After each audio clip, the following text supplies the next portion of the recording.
ลงนั้นชื่อว่าร้องด้วยใครกันนะ แรงมากตอนตะโกนว่าไอ้แฟริสแพรวาแต่ทั้งสองคนจะต้องขึ้นมาโชว์กันนะคะนี่คือครั้งแรกของโลกในการขึ้นมาร้องและก็โชว์เต้นแบบสดๆแรงปะของโลกจริงเราคือคนกลุ่มแรกของโลกค่ะและขอเสียงให้กำลังใจมากๆกับน้องไอซ์นะคะและน้องแพรวากับรักติดใจเลยค่ะ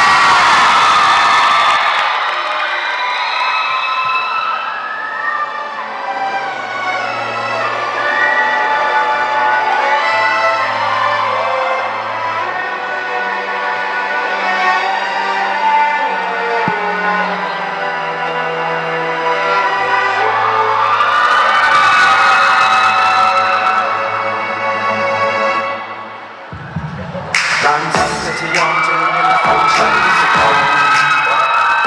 บางวันที่ไม่เจอจะไม่เธอต้องเงียบเหงาบ่อยไม่รู้ไม่ลาและไม่คาดใจฉันยังไงก็เธอไม่คิดอะไรแต่ฉันคิดได้ไหมโอ้ๆตอนเธอเครื่องมันแห้งไม่อย่างนั้นก็เน็ตได้อยู่ใกล้แค่นี้แต่เหมือนเธอนั้นห่างไกลสักไกลใจเธอวันนี้ไม่เป็นของใครหาไม่เจอแห้งไม่อย่างนั้นก็เน็ตได้แล้วก็เซฟมาลบละลายด้วยคิดมาอยากสื่อสารไม่ต้องถึงนกพิราบแค่คิดถึงจะแค่นั้นฉันก็ทราบจะไปอยู่ตรงหน้าเฮ้จะไปหาที่ไหนเธอจะอยู่ที่ไหนจะเปิดใจจะไปหาเสียแต่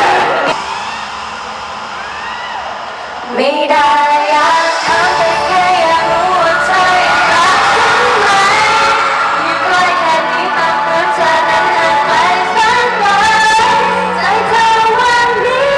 ไม่เป็นของใครหาไม่เจออยากจะ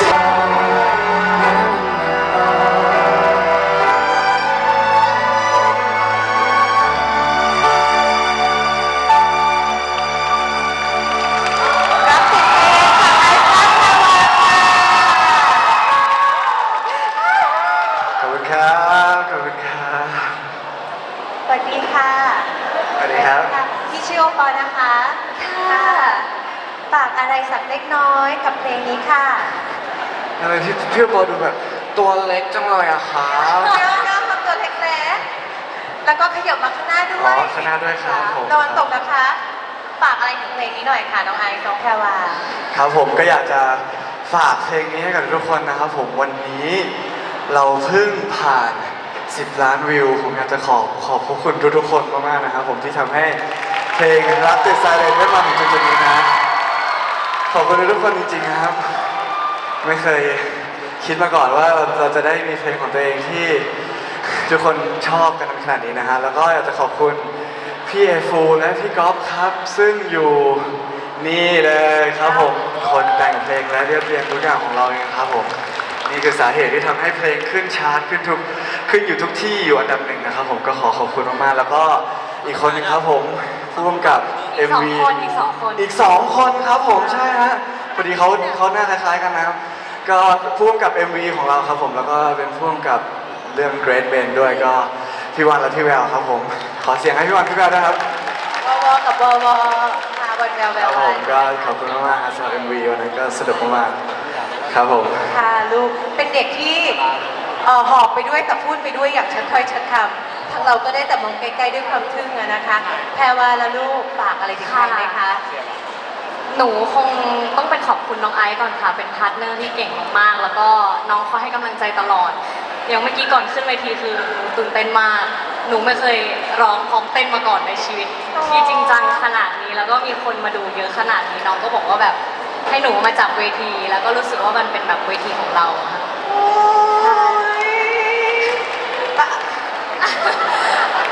ขอบคุณแต่ไม่กล้าคิดออกมา แล้วหนูก็ต้องขอบคุณพี่ยงพี่เบลแล้วก็นาดาวค่ะ ที่ทำให้ฝันหนูเป็นจริงว่าหนูอยากมีเพลงของหนูมานานมากแล้วค่ะ ค่ะ แล้วก็ขอบคุณผู้ชมทุกๆคนที่เปิดใจยอมรับเพลงนี้ด้วยค่ะเพราะเป็นซิงเกิลแรกที่ดีใจมากที่มันมาถึงจุดนี้ค่ะยังไงฝากด้วยนะคะ ขอเสียงปรบมือกับไอซ์และแพรวาอีกครั้งหนึงค่ะ